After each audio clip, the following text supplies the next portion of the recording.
Cambodia सीमा विवाद में भगवान विष्णु की प्रतिमा ध्वस्त। भारत ने कड़ी निंदा कर शांति व संवाद का आह्वान किया। विस्तृत खबर। थाईलैंड कंबोडिया सीमा पर स्थित एक विवादित क्षेत्र में भगवान विष्णु की प्रतिमा को गिराए जाने की घटना ने पूरे दक्षिण पूर्व एशिया में धार्मिक और कूटनीतिक हलचल तेज कर दी है।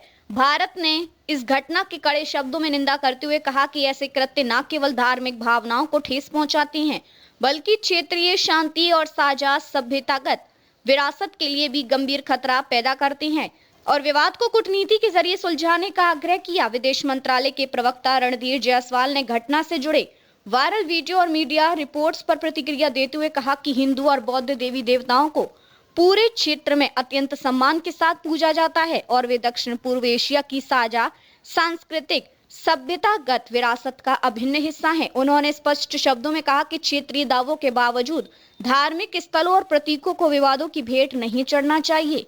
इस तरह के अपमानजनक कृत्य दुनिया भर के श्रद्धालुओं की भावनाओं को आहत करते हैं और इन्हें रोका जाना चाहिए। बताया गया कि यह प्रतिमा वर्ष 2014 में स्थापित की गई थी। प्रतिमा को गिराए जाने का वीडियो सोशल मीडिया पर वायरल हो रहा है, बल्कि अन्य देशों में भी तीखी प्रतिक्रियाएं सामने आई। अंतर्राष्ट्रीय समाचार एजेंसी AFP के अनुसार अब तक ऐसा कोई संकेत नहीं मिला है कि वायरल फुटेज में किसी प्रकार की कृत्रिम थाई अधिकारियों की ओर से इस घटना पर अब तक कोई औपचारिक बयान जारी नहीं किया गया है। इससे पहले कंबोडिया ने भी इस घटना को लेकर थाईलैंड की आलोचना की थी और दावा किया था कि जिस स्थान पर प्रतिमा स्थापित थी वह कंबोडियाई क्षेत्र में आता है। सीमावर्ती प्रांत प्रेह बिहार के प्रवक्ता किम चानपनाह ने कहा कि प्रतिमा अनसेस इलाके में स्थित थी, जिसे कंबोडिया अपना क्षेत्र मानता है। दूसरी ओर सीमा रेखा को लेकर दोनों देशों के दावे लंबे समय से टकराते रहे हैं।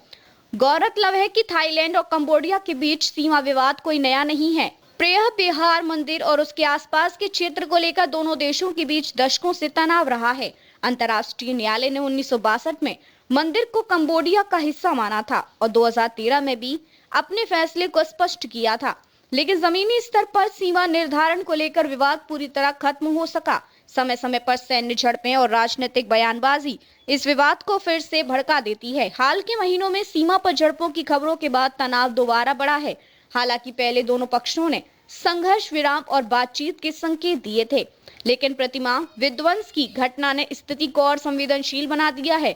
भारत ने स्पष्ट किया है कि धार्मिक आस्थाओं से जुड़े प्रतीकों को किसी भी प्रकार के क्षेत्रीय या सैन्य टकराव से दूर रखा जाना चाहिए। भारत ने अपने बयान में यह भी दोहराया कि दक्षिण पूर्व एशिया के देशों के साथ उसके गहरे सांस्कृतिक और ऐतिहासिक संबंध हैं। हिंदू बौद्ध परंपराएं इस पूरे क्षेत्र को जोड़ती हैं। ऐसे में किसी धार्मिक प्रतीक का अपमान केवल एक देश या समुदाय का नहीं, बल्कि पूरी साझा विरासत का अपमान है। विदेश मंत्रालय ने दोनों देशों से अपील की है कि वे तनाव कम करें, बातचीत और कूटनीति के रास्ते पर लौटें तथा जान माल के नुकसान से बचने के लिए ठोस कदम उठाएं। कुल मिलाकर भगवान विष्णु की प्रतिमा को गिराए जाने की यह घटना केवल सीमा विवाद का मामला नहीं रह गई है, बल्कि यह धार्मिक आस्था, सांस्कृतिक विरासत और क्षेत्रीय स्थिरता से जुड़ा एक संवेदनशील मुद्दा बन चुकी है। आने वाले दिनों में इस पर थाईलैंड और कंबोडिया की आधिकारिक प्रतिक्रियाएं और अंतर्राष्ट्रीय समुदाय का रुख स्थिति की दिशा तय करेगा।